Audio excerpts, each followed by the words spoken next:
और मैं इस देश का राजा हूँ, राजा ईश्वर का अंश होता है।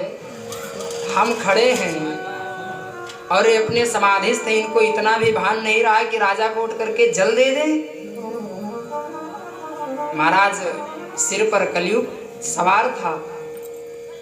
बोलिए बाले कृष्ण लाल की जय। महाराज सिर पर कलयुग सवार था। क्या हुआ?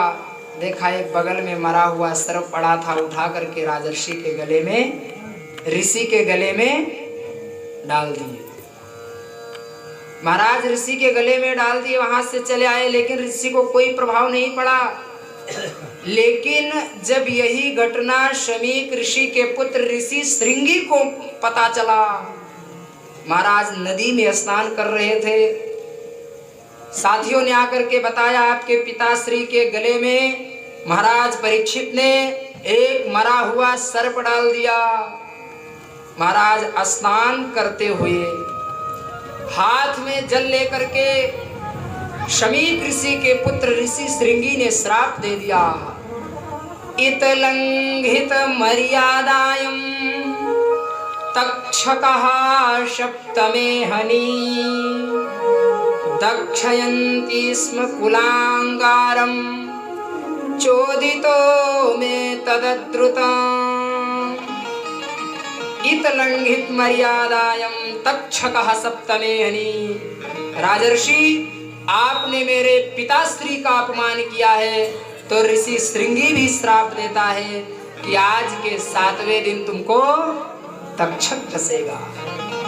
अच्छा, 7 दिन ही क्यों छोड़ा?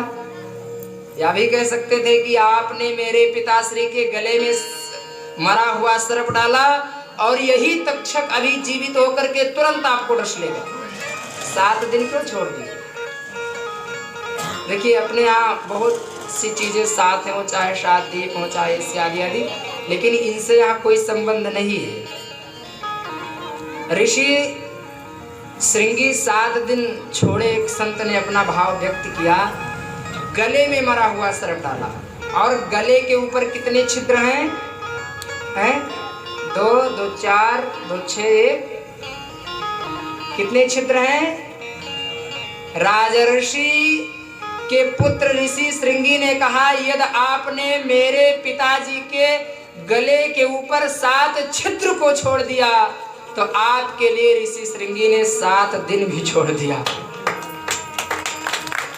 यदि सिर पर डालते तो ऐसा भी हो सकता था, तुरंत का श्राप दे देते, लेकिन श्रृंगी ने सोचा कि मेरे पिताजी के गले के ऊपर 7 छिद्र छोड़े हैं, तो ऋषि श्रृंगी आपके लिए 7 दिन छोड़ दिए, जाओ अपना कल्याण का मार्ग चलो।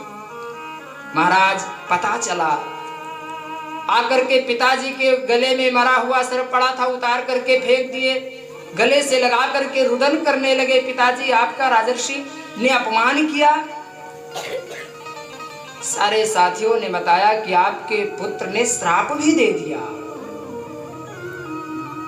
महाराज शमीक ने कहा, पुत्र आपने बड़ा गड़बड़ किया, बहुत गलत किया।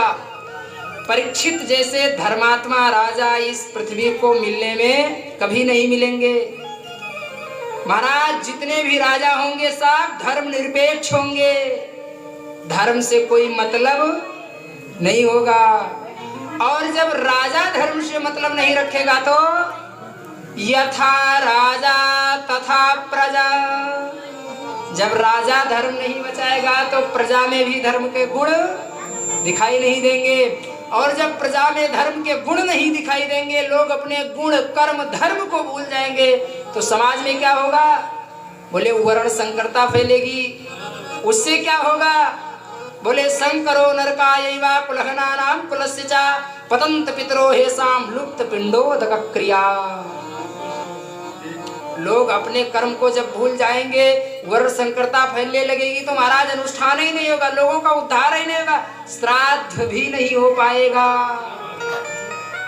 अभी पूर्व में आप लोगों ने कथा श्रवण की कि महाराज गोकर्ण ने अपने भाई धुंधकारी के लिए श्राद्ध किए, लेकिन तरा नहीं।